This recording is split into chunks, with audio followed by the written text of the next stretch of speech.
9월 4일부터 8일까지였어요. 그러니까 4, 5, 6, 7, 8, 4박 5일이었습니다.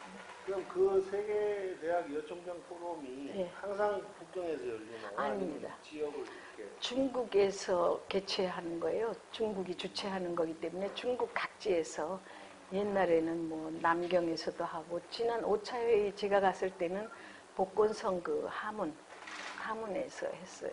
이번에 6차를 이제 북경에서 했는데 6차에 중국 대학들하고 한 20여 년간 수교 직후부터 좀 친교가 많았어요. 각 대학에 다니면서 특강하고 또 뭐 여러 가지 또 객좌 교수 우리 그 비지팅 스칼라죠. 그렇게 해서 여러 대학 다니다 보니까 이제 그동안은 쭉 명지대 법과 교수로 알았는데 퇴직 후에 이제 전문 대학이지만 총장이 되니까 그 북경대학 부총장이 조직 부위원장인데 전문대학 총장도 총장이다. 그렇게 갖고 나를 오라고 해서 5차 때 이대 또 숙대 서울여대 저 이렇게 초청했어요. 그래서 그 5차 때부터 갔어요. 그럼 가면 뭐 전문대학 이런 거 구별 없이 미안하지만 숙대 총장 또 다른 대 총장들은 딴 데 안 치고 저만 헤드탭을 해. 이번에도 그렇고 그러니까 다른 대학 총장들이 좀 싫어하셔요. 자료를. 근데 저는 이제 그 여성 총장의 리더십 문제에 관해서 그 리더십과 그 발전 과정 그 문제에 관해서 저 의견 발표를 했어요. 세션에서 세션 2에서 그렇게 할 때 이제 우리나라 대학의 여총장의 현황을 분석했어요. 이번에 저 분석해보기 잘했어요.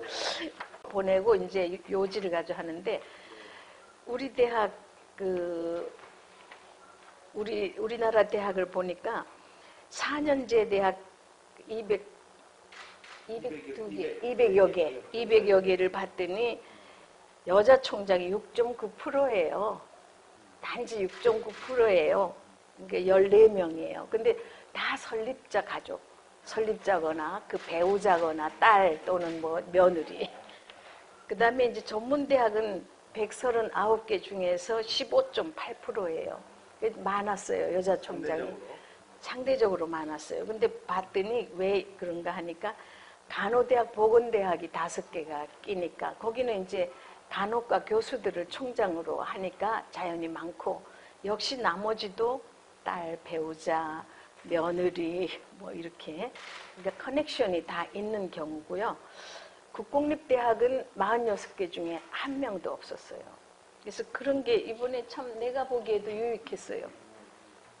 그리고 결국은 이제 뭐 학교 재단과 인척 관계도 없고 또 뭐라 그럴까 동창생도 아니고 숙대, 이대, 서울여대는 동창생이거든요. 근데 또 뭐 특별히 내가 간호학과 교수도 아니고 모교 출신 아니라는 점에서 볼 때는 저 혼자만 우리 한국에서 독불장구식으로 여기 다 교수님들 계시지만 우리는 공모했습니다 그때. 그러니까 중국의 경쟁력이 대단하죠. 에이 뭐 아닙니다. 그저 하나님께서 인도하셨죠. 그 다음에 이제 그 여자 총장의 현황 분석하고 대학 총장으로서의 리더십에 관해서 분석을 또 해봤어요. 그런데 저는 젠더에 따라서 그러니까 남성이냐 여성이냐에 따라서 리더십의 차이가 있다고 보질 않는다. 이렇게 하고 결국은 여자 총장이 리더십이 부족해서가 아니고 그 기회가 적기 때문이다. 그럼 그 기회가 적은 이유가 뭐냐 하는 것은 우선 첫째로는 이것도 또 조사를 해봤어요. 그랬더니 대학 여성 교수 비율 자체가 작은 거죠. 그래서 2006년도부터 2013년도부터 비율을 쭉 봤더니 6년도는 16.8%였는데 2013년도에는 20.8%예요. 그러니까 10명 중에 2명이 여자 교수잖아요. 그러니까 근본적으로 뽑힐 확률이 적은 거죠. 그 다음에 두 번째는 이제 특히 여성에게는 가사, 육아 문제가 있으니까 제가 이제 그 교수 생활을 해봤더니 여자 교수들은 그런 면에서 보직하기가 어렵다고 스스로도 사양을 하고 학교에서도 안 찍히려고 해요. 네, 그래서 명지대 있을 때도 제가 최초 학장이었거든요. 여자 학장하고 대학 원장하고 그랬는데 이거는 이제 여성이 부족해서가 아니라 우리 사회의 의식 구조, 그다음에 시스템, 제도적인 문제 이거하고 관계가 있다고 보고요. 그다음에 세 번째 이제 일반적으로는 여성은 사회성이 부족한 거 아니냐, 또 인맥이 좀 부족하다, 뭐 이런 걸 말할 수가 있거든요. 근데 이것도 편견이지 않겠는가? 여자 중에서도 뭐 남자 이상으로 인맥이 그 많은 사람도 있을 수도 있고, 또 사회성이 더 넓고 오히려 여성의 그런 뭐 부드러움, 섬세함 이런 게 더 리더십에 영향을 주지 않겠는가, 남자보다도 오히려 친교하기 쉽지 않는가, 뭐 그런 생각을 했습니다. 그래서 결론적으로는 대학마다 여교수 임용을 확대해야 된다. 그다음에 이제 뭐 구조적인 그런 제도적인 개선이 있어야 한다. 그다음에 여성 리더십 향상 프로그램을 좀 강화하자. 뭐 이런 걸 좀 했습니다. 그렇게 하고 그러면 총장으로서의 남녀를 불문한 총장으로서의 리더십은 현대 사회에서 어떤 리더십이 있어야 되느냐 이런 걸 이제 또 얘기를 했어요. 그렇게 했을 때에 일반적으로 뭐 이건 뭐 일반 리더십인데요. 그 여기에 그 그림이 하나 빠진 것 같다.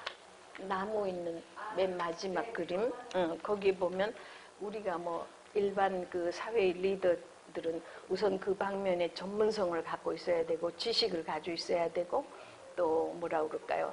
저 인내심도 있어야 되고 그 포용력도 있어야 되고 뭐 이런 여러 가지를 꼽잖아요. 그런데 특히 그것보다도 오늘날은 어떤 그 수직적인 것보다도 수평적인 뭐 우리 이경숙 숙대 총장님 늘 강조하는 섬김의 리더십, 그 서번트 리더십, 카리스마적인 것과 함께 그런 거를 설명을 했고, 그 다음에 이제 현대 사회에서는 과거에는 대학 총장 그러면 좀 아카데믹한 이미지를 가졌는데 요즘은 그 아카데믹한 것도 좋지만은 CEO형 경영자적인 자질을 가져야 된다 이런 걸 했어요.